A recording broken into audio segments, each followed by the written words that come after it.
tonight, we have a look back at this year's Ice Fest. And the Parks Casino is finally opening its doors. All of that and more right now on SUTV News.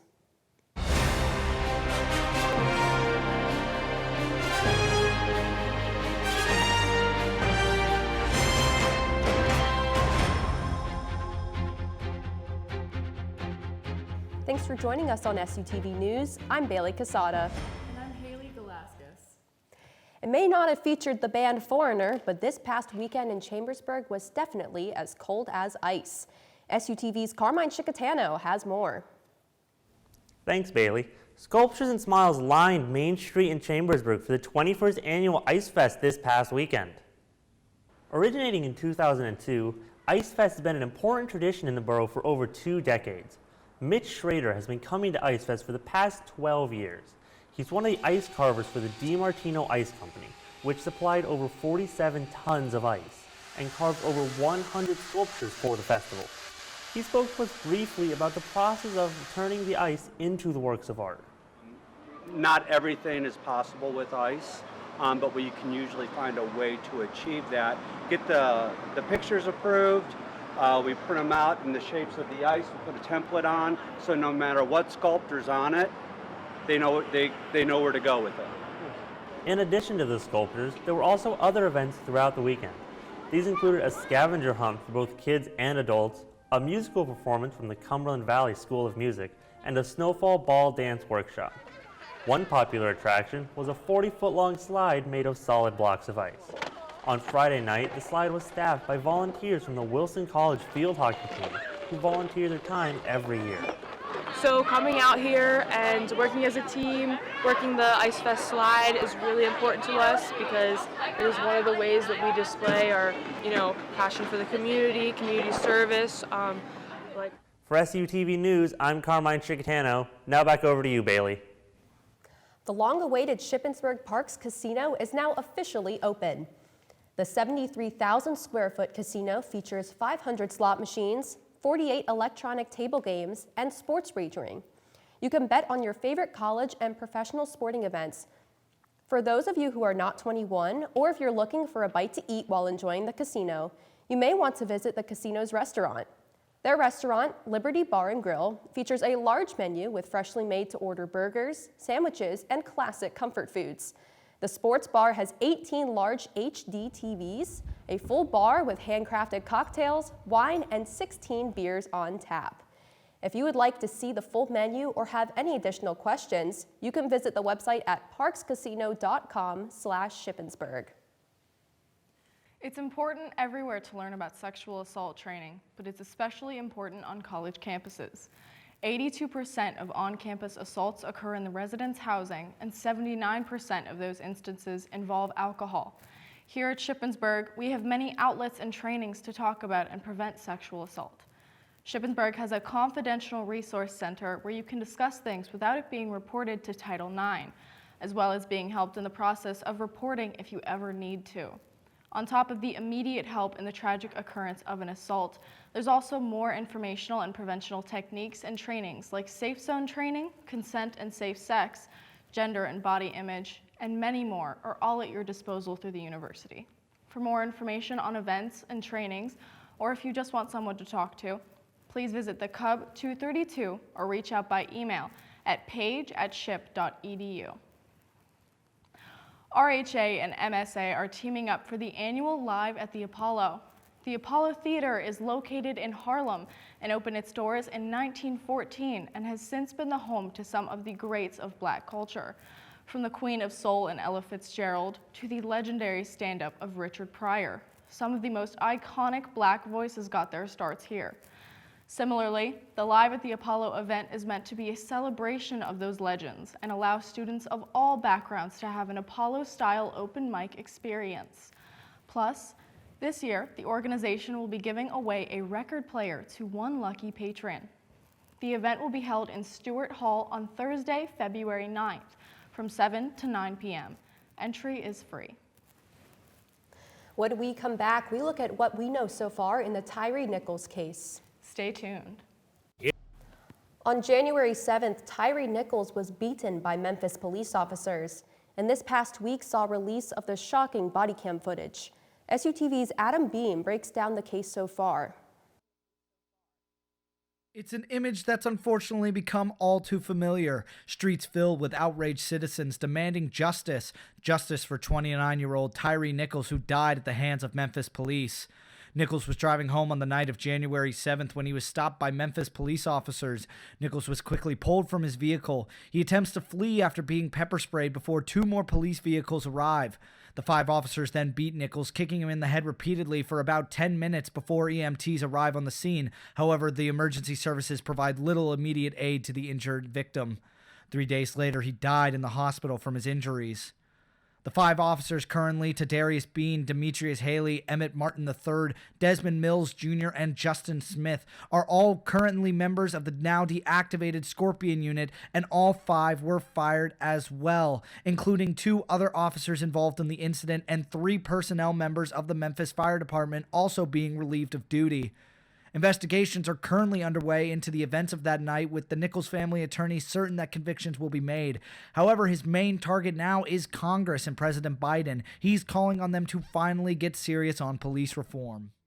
All of these officers failed their oath. Look at that video. Was anybody trying to protect and serve Tyre Nichols? Shame on us if we don't use his tragic death to finally get the George Floyd Justice and Policing Act passed. President Biden spoke to reporters briefly about his plans moving forward. Of course, I haven't set the time yet. Do you still think George Floyd Act is the most reasonable legislation to get through a divided Congress? I think we should do it right now. We should have done it before. As you know, I did it by executive order to the federal side, but I can't do it otherwise without the help of the rest of the Congress. When the footage of Nichols' beating was released, it immediately sparked outrage, protests throughout most major cities in the U.S., and citizens making their voices heard. However, some of these protests have turned violent, and some resulted in several arrests and injuries. Now the nation waits for what comes next as history seemingly repeats itself once again. For SUTV News, I'm Adam Beam. Due to the shocking nature of these events, the university sent out an email to the campus community, providing outlets for support in these troubling times.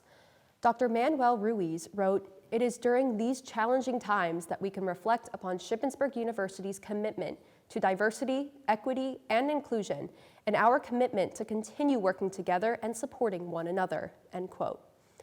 The friends, family, and supporters of Tyre Nichols came together Wednesday to hold a celebration of his life just weeks after his fatal encounter with police. This tragedy, just the latest to shine a spotlight on police brutality. Ivan Rodriguez is in Memphis with the latest.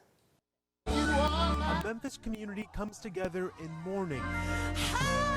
We long to not be here in this moment, in this way, for this reason. Celebrating the life of Tyre Nichols. A good person, a beautiful soul, a son, a father. In attendance, Vice President Kamala Harris, civil rights leaders, and the families of others who died at the hands of police. I'm here to stand in solidarity with the family. Memphis police officers beat, tased, and pepper sprayed Nichols during a traffic stop on January 7th. Nichols died from his injuries 3 days later. The encounter captured on camera. This violent act was not in pursuit of public safety. 5 former Memphis police officers are facing second-degree murder charges in connection with his death. Prosecutors say they're looking at everyone involved and believe firmly in their case. We're confident that we'll be able to prove every element of every of those offenses charged to a jury beyond a reasonable doubt. Civil rights leaders now demanding action, accountability, and change nationwide in the face of yet another death of a black person at the hands of law enforcement. I don't know when, I don't know how, but we won't stop until we hold you accountable and change this system. In Memphis, I'm Ivan Rodriguez. Utah has become the first state in 2023 to impose restrictions on transgender individuals. Here is Maxwell Brezzi with more. A bill in Utah banning youth gender-affirming care was passed on Saturday, the first of its kind to be passed in 2023. Senate Bill 16 strictly prohibits anyone under the age of 18 from receiving gender-affirming surgery and halts any hormone treatments for minors not diagnosed with gender dysphoria. Utah's governor, Spencer Cox, had previously not taken any positions on transgender rights and voiced some support for LGBTQ+ communities. Nevertheless, he signed the Republican-backed bill on Saturday. Cox claims that he still hopes to treat transgender families with love and respect, and simply wants to wait for more research to come out on the issue. Over 121 bills limiting the rights of LGBTQ people have been introduced by state legislatures in 2023, according to the ACLU. Utah is the first state to pass such a measure this year. The decision has faced criticism from many activist groups, namely the ACLU of Utah, who are expected to file a lawsuit against it. For SUTV, I'm Maxwell Brzee. The CEO of the popular but controversial app TikTok is set to talk with Congress next month. Here's Max again with the story. TikTok CEO Shou-Zi Chew is set to testify before the House Energy and Commerce Committee this March. The hearing is expected to focus on several issues, including TikTok's privacy and data security practices, its impact on young users, and its alleged ties to the Chinese Communist Party. Some U.S. officials worry China could use its laws to pressure TikTok or its parent company, ByteDance, to hand over U.S. user data for intelligence or disinformation purposes. ByteDance has denied this. Others have voiced concern over the app's effect on young users' mental health. A recent study from the Center for Countering Digital Hate found that new users can access content related to dangerous issues like suicide and eating disorders in mere minutes.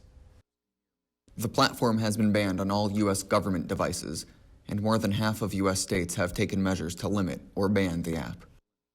The hearing is scheduled to occur on March 23rd. Maxwell Brzee, SUTV News. Coming up in world news, millions are marching in protests all over France. We have more after the break. TV. What's going on in the Slate this week? Maddie Shively has your Slate preview. Coming up this week in the Slate, our news section will be covering the SGA meeting as well as an event held by the National Council of Negro Women. Sports will have recaps of men's and women's basketball, wrestling senior night, and the opening weekend of baseball and softball.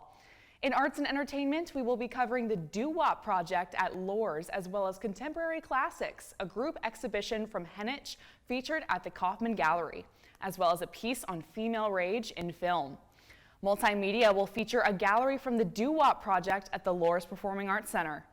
For the opinion section, this week's Slate Speaks is all about the risk of doing something just because it looks good on a resume, and we have advice on how to stay positive. In Ship Life, we will be covering this weekend's exciting events like the Nerf War and APB's Build a Buddy event.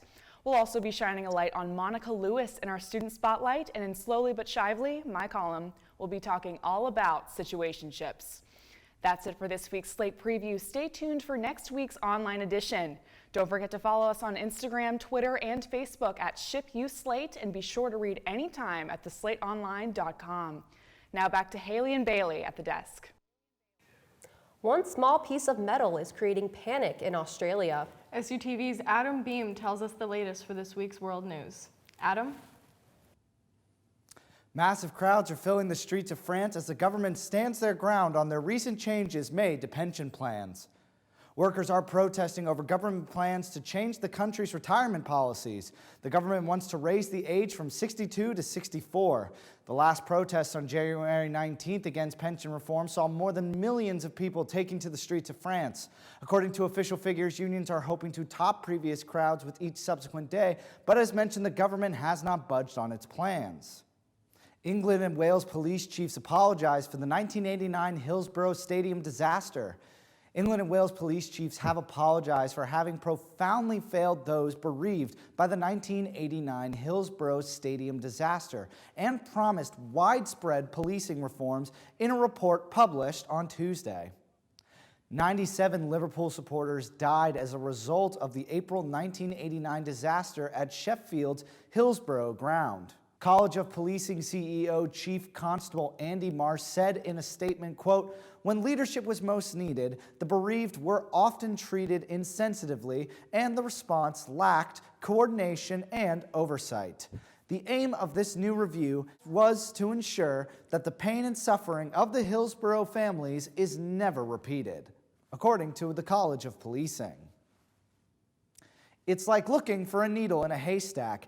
An 8mm by 6mm silver capsule no bigger than a coin believed to be lost somewhere along a stretch of vast desert highway in Australia's biggest state. Mining company Rio Tinto issued an apology on Monday saying it was supporting state government efforts to find the capsule, which contains caesium-137, a highly radioactive substance used in mining equipment.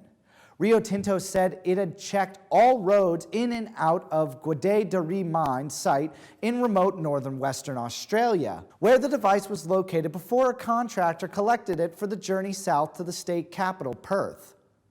Authorities believe the capsule, which emits both gamma and beta rays, fell off the back of a truck trundling along at 1,400 kilometers, 870 miles section of the Great Northern Highway, a distance longer than the Californian coastline. Due to the tiny size of the capsule and the huge distances involved, authorities warn that chances of finding it are slim. A suspected suicide attack on a mosque in Pakistan has claimed at least 34 lives and left more than 100 people wounded. It happened inside a mosque in the northwestern city of Peshawar. CNN's Sophia Safi has the details.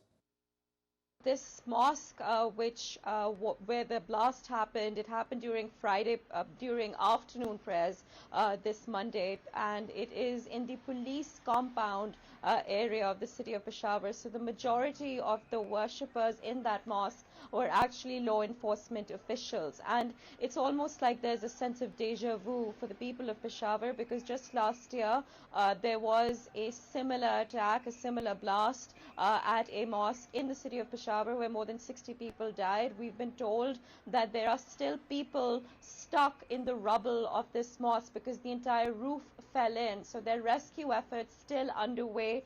It's dark now in Pakistan, and this happened in the afternoon, so it's been many hours since the blast itself took place. There's an investigation underway.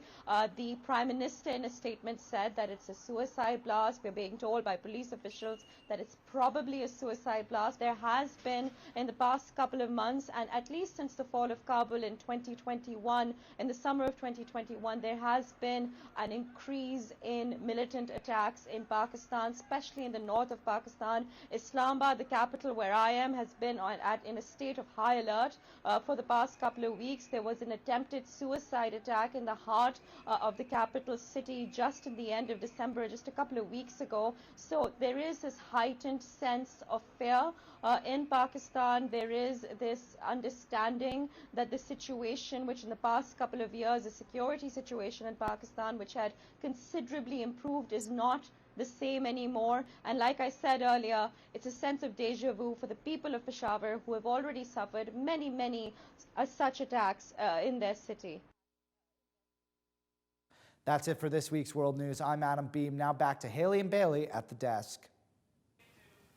When we come back in entertainment, we have a glimpse of what comes next for DC Comics. We have more after the break. Man, it is so cold out. When are we going to start seeing some warmer weather? I know, but unfortunately, Puxatawny Phil did see his shadow today, so we might have to wait a little longer for that. But let's send it over to Storm Johnson with this week's weather. Good evening, Shippensburg. It feels absolutely great to be back in the studio, but I'd be lying to say it feels good outside. With that said, let's take a look at this week's weather forecast. Tonight, we see partly cloudy skies with temperatures dropping below the freezing point and then some. As we branch into the morning, things should hover around the low 20s, which leads us to tomorrow, where the clouds hang around and we see a high of only 31 degrees, but with a possible low of 13 accompanied by winds that are expected to reach up to 19 miles per hour at its peak. It's safe to say you should bundle up. Over the weekend, on Saturday, we see the sun come out to shine, but despite that, expect much of the same with another high in the low 30s. On Sunday, the clouds roll back in, but temperatures could possibly break 50 for a much-needed break from the freezing temperatures. On Monday, the sun is only going to peek out, and we'll see scattered clouds and highs of around the upper 40s. Tuesday and Wednesday are currently looking to be the best days of the week, temperature-wise, with highs reaching 54 and 55. Both days are set to be another break from the cold. However, Tuesday shows more chance of clouds and a higher wind speed which currently sits at 12.5 miles per hour. Towards the end of the week, the rain makes its inevitable return both Thursday and Friday, with highs in the upper 40s. That is all for your weekly weather report. I am Storm Johnson, and now over to Fred Hardman with this week's entertainment.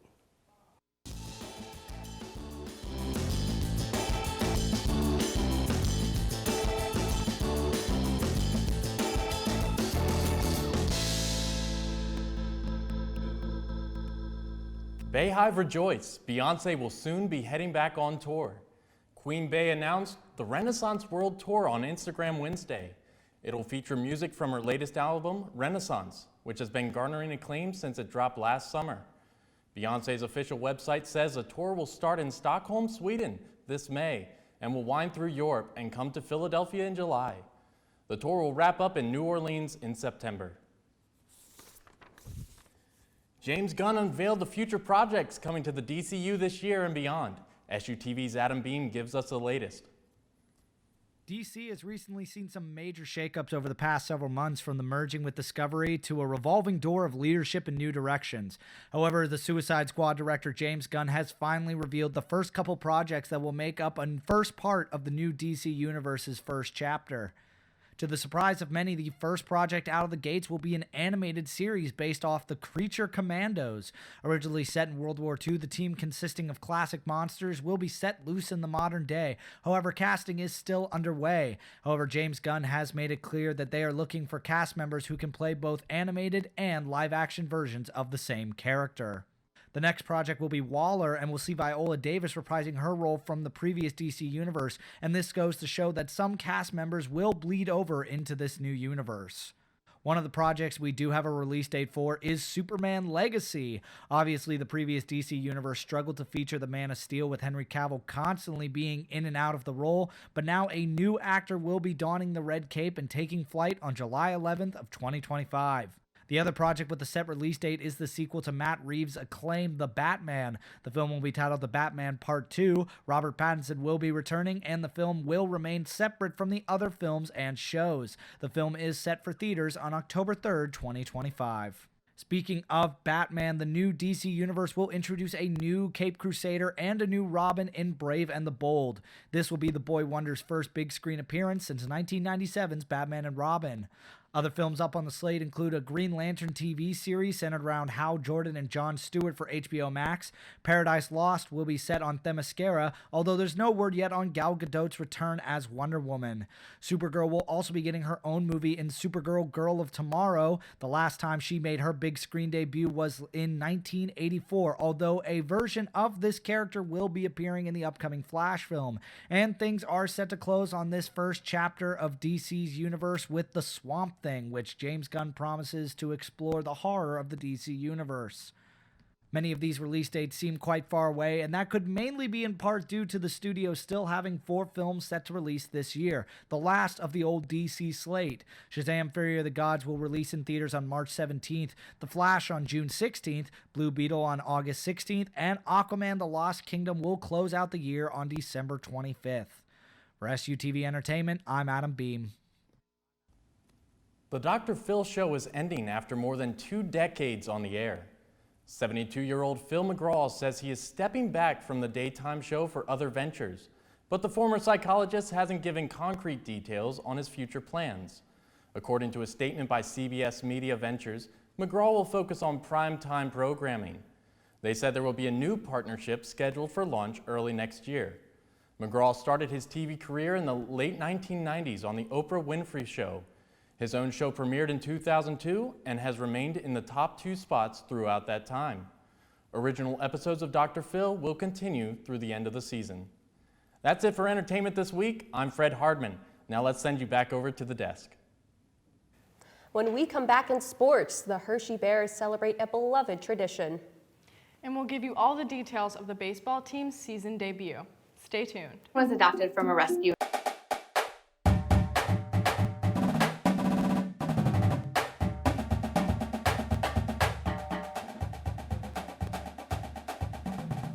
The men's and women's basketball teams took the court at Lock Haven to take on the Bald Eagles in PSAC East action. SUTV's Austin Briner has more on the games. This past Saturday, the Raiders women's and men's basketball teams traveled to Thomas Fieldhouse in Lock Haven to take on the Bald Eagles. First, the women's team would take the courts, starting out with a free throw made by Abby Miller. The Raiders would trail much of the first quarter, mainly only scoring free throws. In the second quarter, they would get the gears moving after an and one made by Ariel Jones. They would get their first lead of the game via a Treasure George 3 and would swap the lead with the Bald Eagles twice before the end of the second quarter, with the score being 28-26 and the Raiders in the lead. To start of the third quarter, the Raiders would go on an 11-4 run thanks to Ariel Jones and Lauren Pettis. They would continue to keep the lead all the way through the end of the third quarter, with it going as high as 17 points entering the fourth. The trend will continue into the fourth quarter, where the Raiders would lead by as high as 20 points throughout the remainder of the game, where a three-pointer by Treasure George, with 1:28 left, sealed the deal in the 73-59 victory for the Raiders. In the victory for the women's team, Ariel Jones led the team in points with a massive 27, while also having 8 rebounds and 4 steals. Jones was followed closely behind by Treasure George and Lauren Pettis with 15 and 16 points apiece. After the women's team brought home a Raider victory, the men's team looked to do the same.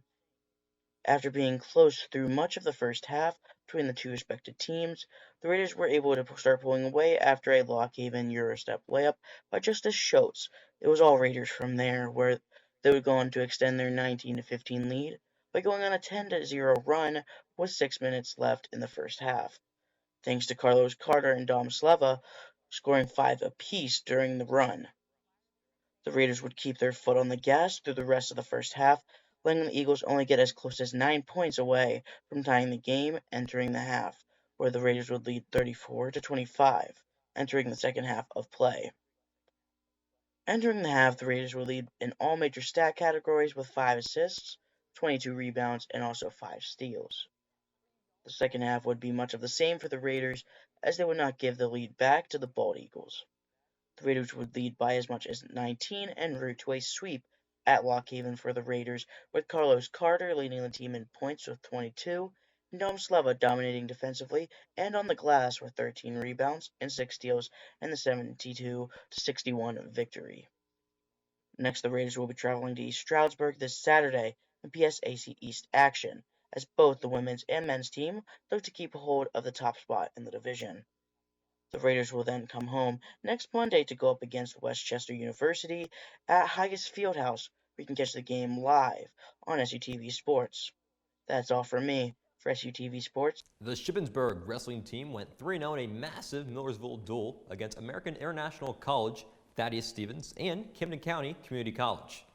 The Raiders spotted all 3 of their opponents a 12-0 advantage thanks to forfeits at 125 and 133 pounds. The team's healthy wrestlers came through in a big way, earning bonus points in 17 of their 20 wins. Pins from Shea, Everly, Koch, and freshman 197-pounder Trey Shoemaker, as well as tech falls from freshman Mike Trainer and redshirt sophomore Naeem Flukas. Contributed to what was a lopsided victory over Thaddeus Stevens College, in the finale, graduate Al Miskovich helped to erase an early deficit with an 18-1 tech fall win at 141 pounds. Bears would then compete on Wednesday against East Stroudsburg for their senior night, but ultimately fell short 27-19.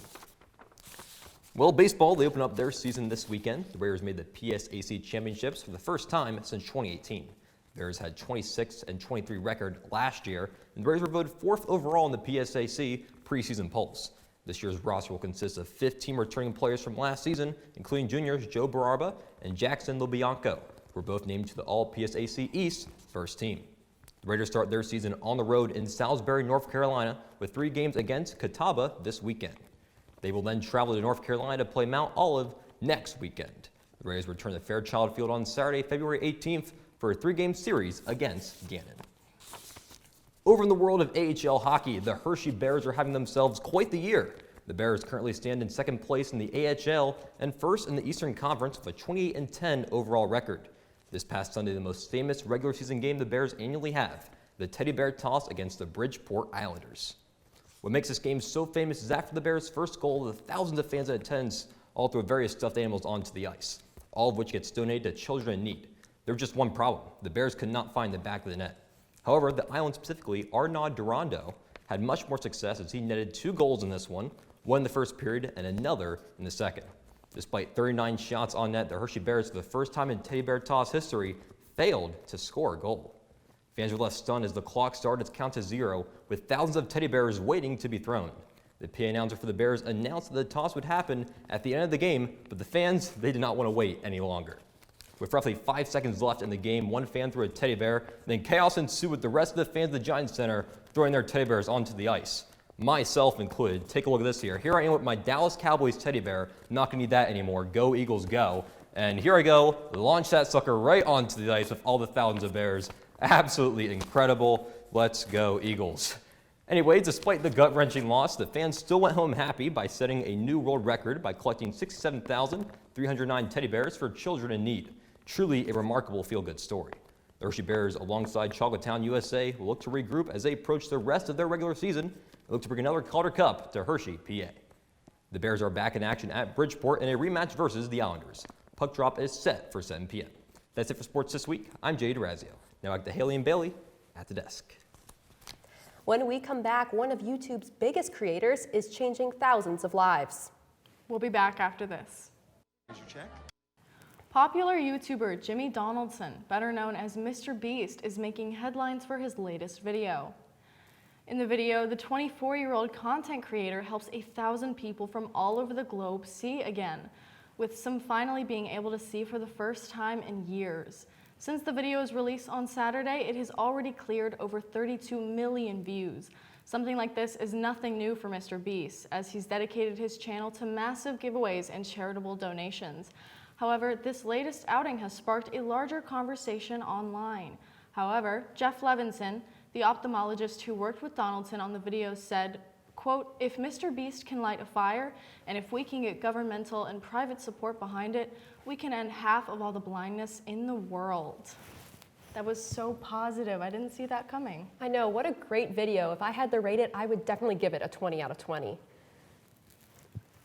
That's it for SUTV News. I'm Bailey Casada. And I'm Haley Galaskas. Don't forget to follow us on Facebook, Twitter, and Instagram at SUTV News. And check out our website, sutvnews.org. We'll see you next week. Good night.